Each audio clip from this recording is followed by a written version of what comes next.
पड़ोसी पाकिस्तान के बुरे दिन शुरू हो गए हैं। पाकिस्तान के दरवाजे पर आकर खड़े हो गए हैं बॉम्बर्स। तो वहीं दूसरी तरफ पाकिस्तान भारत के साथ आकर खड़ा हो गया है। सबसे बड़ी खबर, अमेरिका का एक्शन भारत के ऊपर इन प्रतिबंधों का क्या असर होगा, जानेंगे क्या है मामला। इसके अलावा बहुत कुछ, आइए जानते हैं इन खबरों को विस्तार से। अमेरिका हाथ धोकर नहीं बल्कि नहा धोकर रूस के पीछे पड़ा हुआ है, और रूस से ज्यादा तो कभी कभी ऐसा लगता है जैसे भारत और रूस के रिश्तों के पीछे पड़ा हुआ है। रूस की अर्थव्यवस्था को तोड़ने के उसके हर मंसूबे पर पानी लगभग फिरता जा रहा है। पुतिन ने अपनी करेंसी को बरकरार रखा है। जिस तरीके से कोशिश किया था अमेरिका ने, और ये सोचा था कि कुछ ही दिनों में रूसी अर्थव्यवस्था बिल्कुल ढह जाएगी। आप सच मानिए, अमेरिका की प्लानिंग भी उसी तरह की थी, पर वैसा असर अमेरिका को देखने को नहीं मिल रहा है। और बड़ी वजह क्या है? बड़ी वजह इसके पीछे जहां भारत है तो वहीं यूरोप भी है।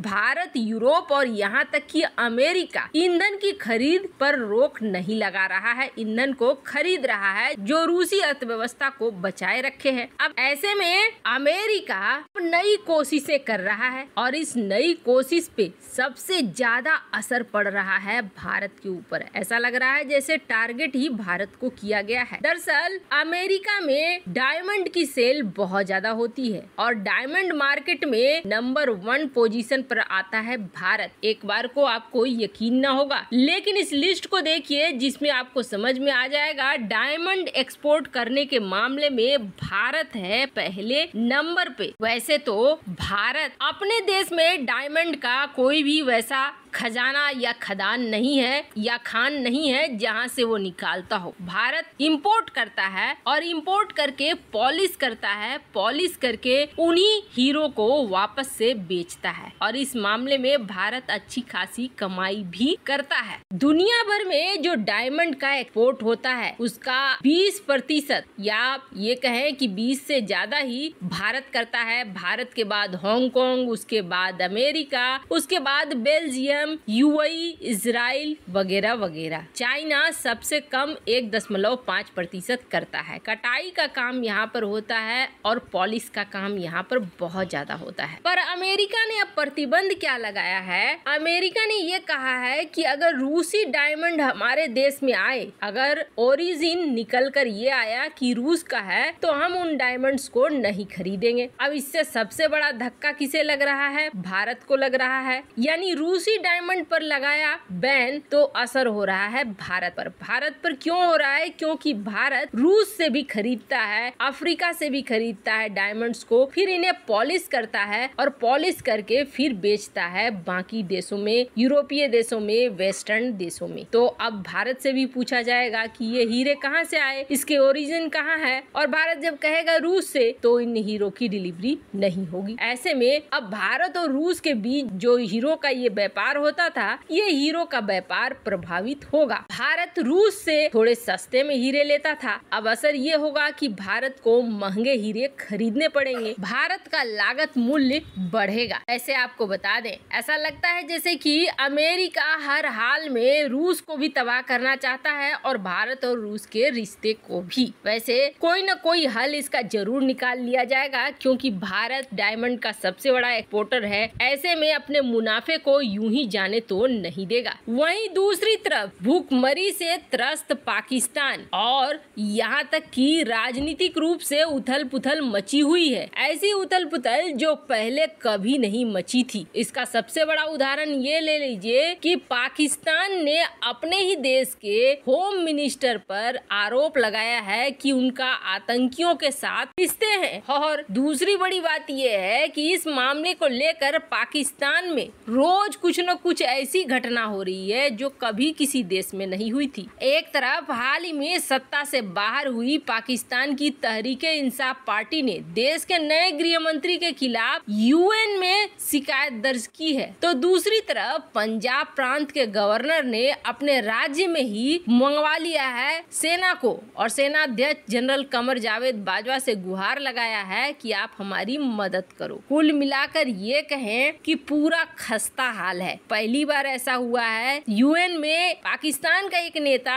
दूसरे नेता के खिलाफ चला गया है कि आतंकी गुट यहाँ पर गृह मंत्री बन गए हैं और यहाँ पर मजहबी कार्ड खेला जा रहा है वगैरह वगैरह। यानी कि घर की लड़ाई ये लेकर पहुँच गए हैं यूएन में। पर ठहरिए, अभी यहीं तक नहीं रुका हुआ है। पाकिस्तान में अपने किए की सजा भुगतने का वक्त आ गया है। दरअसल डूरंड लाइन पर विवाद बढ़ता जा रहा है। हाल ही में पाकिस्तान ने एयर स्ट्राइक किया था अफगानिस्तान में, जिसमें करीब 50 से ऊपर लोग मारे गए। पाकिस्तान ने ये कहा था कि ये एयर स्ट्राइक उन्होंने आतंकवादी के कैंपों पे किया है। भारत के स्टाइल में पाकिस्तान कुछ ऐसा करना चाहता था, लेकिन वो उसे महंगा पड़ा। दूसरी बार जब एयर स्ट्राइक के लिए फाइटर जेट को भेजा तो तालिबान लड़ाके नीचे तैयार खड़े थे एंटी एयरक्राफ्ट गन लेकर, जिसके बाद वहां से पाकिस्तानी वायुसेना वापस भाग ली। लेकिन अब अफगानिस्तान का पारा चढ़ गया और तालिबान ने सीधे सीधे चेतावनी दे दी कि हम आपकी घुसपैठ को बर्दाश्त नहीं करेंगे। यहाँ तक कि तालिबान इस मामले को लेकर पहुँच गया यूएनएससी और यूएनएससी में कहा कि देखो, पाकिस्तान हमारी शांति को भंग कर रहा है, पाकिस्तान एक आतंकी देश है। मामला वहाँ भी पहुँचा